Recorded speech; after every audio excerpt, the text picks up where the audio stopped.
I need to know how I'm going to deal with too much G. I need to get to the point where I'm passing out or throwing up or whatever's going to happen. I need to be able to realise what happens in that situation.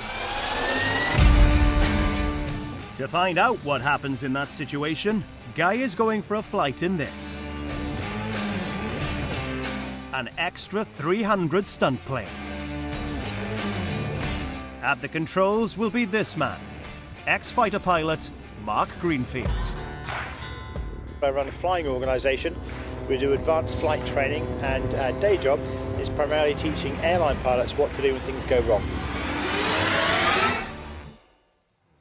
Could you break the wings off that if you wanted to? No, you cannot break the airplane in the sky. That's not a challenge. I'm just saying the limiting factor when we go flying is going to be you. Now, like me, you're a bloke, and therefore, by definition, have a pathetic, fragile male ego. Any stage, if you feel uncomfortable, this is the key phrase, I want you to practice it. Mark, I'd like a rest. Can you say that, Mark, please? I'd like a rest. Brilliant, congratulations. That's the hardest part of the flight. Mark, I'd like a That's rest. the hardest part of the flight. Mark, I've had enough. Was it that, or was it something else? You've been flying 35 years. I have. And every display you do, you put your 9 point what G every time you're in. Plus 9.5 and minus about 5.5, 6G. Mark, I'm not okay. Was that what he said? No, he didn't say that. How did he say it? With Guy strapped in, it's time to fly. 36 left, 190 QFB, Golf Delta 20.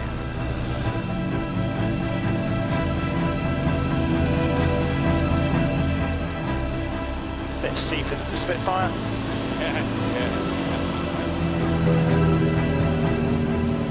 What a view.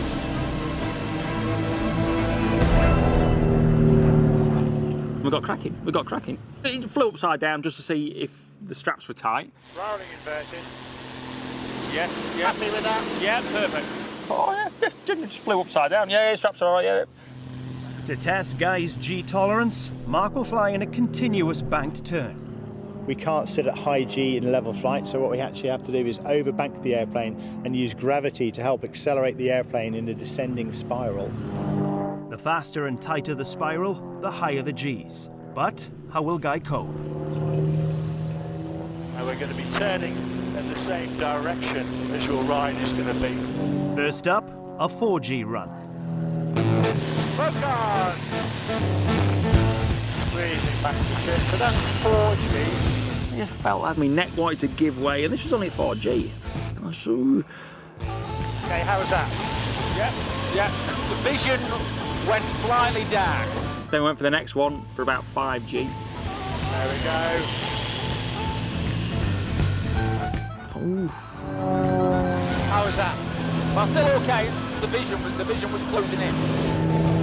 And then 6G. Embrace the lower half of your body. That's 6G.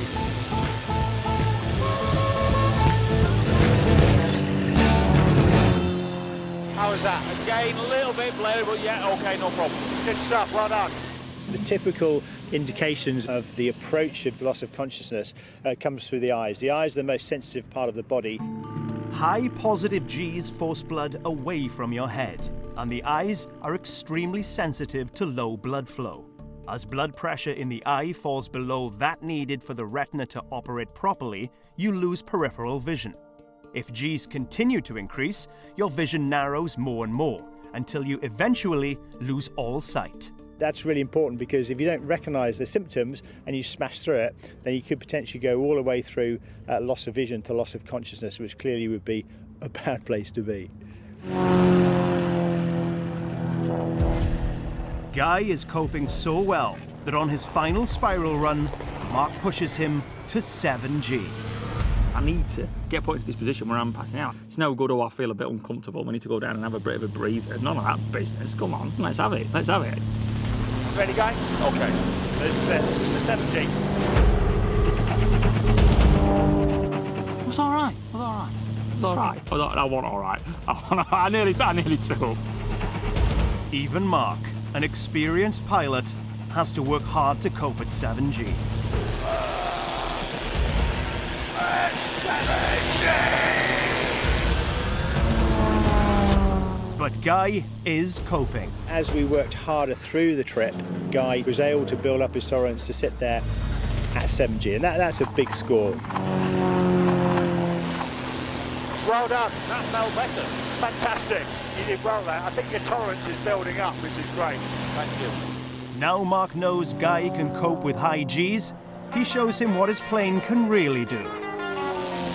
Check. 45. Check. Punch. Oh, yes. Tumble.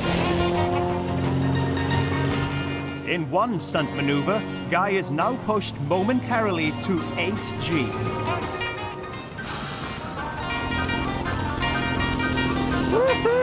Wow, good work. But as Mark levels out, it's clear Guy is only just coping.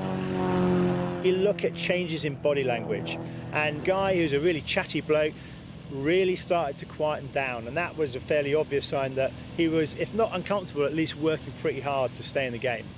And we'd had enough for the day. Matt landed it, brilliant landing. Taxied in, but it was a bit rough, and that nearly set me off. It's a long time since I've thrown up, but I know what the feeling is.